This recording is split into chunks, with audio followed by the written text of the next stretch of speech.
Welcome to this episode of History of the Popes. Today we turn our attention to one of the most striking and controversial figures ever to sit on the chair of Peter, Giuliano della Rovere, who took the name Julius II. He reigned from 1503 until his death in 1513, a mere 10 years. Yet in that short space, he left an imprint on the Church and on Western culture that still astonishes us more than 5 centuries later.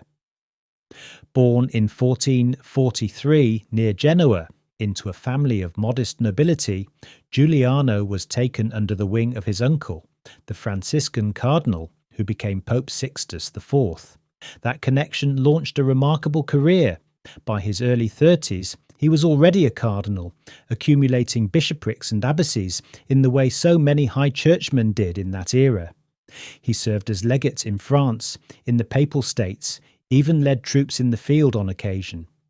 He knew politics, he knew power, and he knew how to manoeuvre in the treacherous world of Italian Renaissance courts. Yet for all his worldly experience, the road to the papacy was not smooth. In the conclave of 1492 he came very close, but the Spanish cardinal Rodrigo Borgia outbid and outmanoeuvred him to become Alexander VI. The two men became bitter rivals.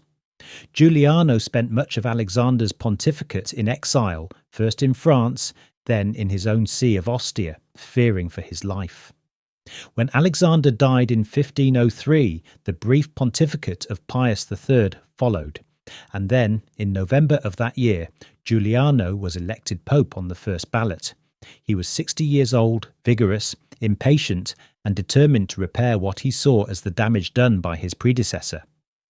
Julius II is remembered above all as the warrior pope. The phrase is almost a cliché, but it is not unfair. He personally led armies, armoured, riding at the head of troops, directing sieges.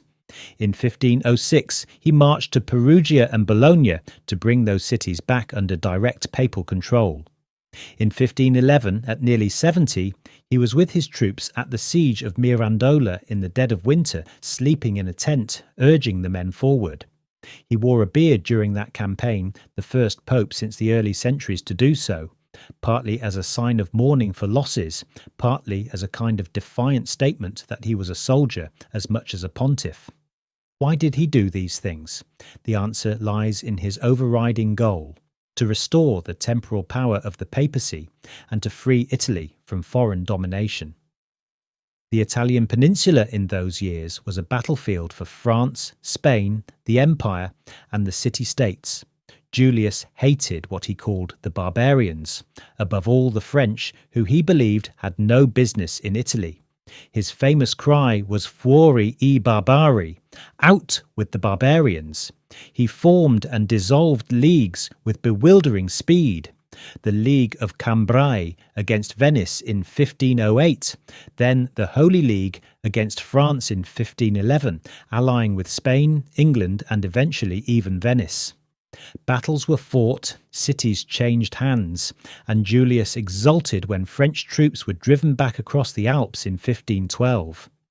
Critics, both then and later, saw this as a betrayal of the spiritual office. Erasmus, in a famous anonymous satire written shortly after Julius's death, imagined the Pope arriving at the gates of heaven only to be turned away by Peter himself, too worldly, too blood-stained. The image stuck, yet we must remember the context. After the scandalous pontificate of Alexander VI and the weakness that followed, the Papal States were in danger of disintegrating. Many contemporaries believed that without strong temporal power, the papacy itself might not survive as an independent force in Europe. Julius saw himself as defending not just territory, but the very freedom of the Church to function without becoming a puppet of kings or emperors. He was, of course, more than a soldier. Julius II was one of the greatest patrons of art the world has ever known.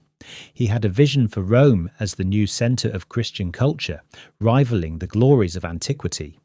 He tore down much of the old Constantinian Basilica of St. Peter's, controversial even then, and commissioned Donato Bramante to design the new one. The foundation stone was laid in 1506, and though Julius did not live to see it rise very far, the project defined the next century and a half of Roman architecture. More famously, he brought Michelangelo to Rome. The artist was working on the Pope's tomb, a grandiose monument intended for the centre of the new St. Peter's, when Julius redirected him to paint the ceiling of the Sistine Chapel. Michelangelo protested. He considered himself a sculptor, not a painter, but Julius insisted. Between 1508 and 1512, the ceiling took shape. The creation scenes, the prophets, the Sibyls, the whole extraordinary vision of divine history. Today, we can hardly imagine the Sistine Chapel without it. Julius also commissioned Raphael to paint the stanza in the Vatican Palace. The School of Athens, that great gathering of ancient philosophers, speaks volumes about the Pope's embrace of the revived classical learning of the Renaissance. These commissions were not mere vanity projects. Julius understood that grandeur in stone and paint could proclaim the dignity of the Church, could draw people's minds and hearts upward.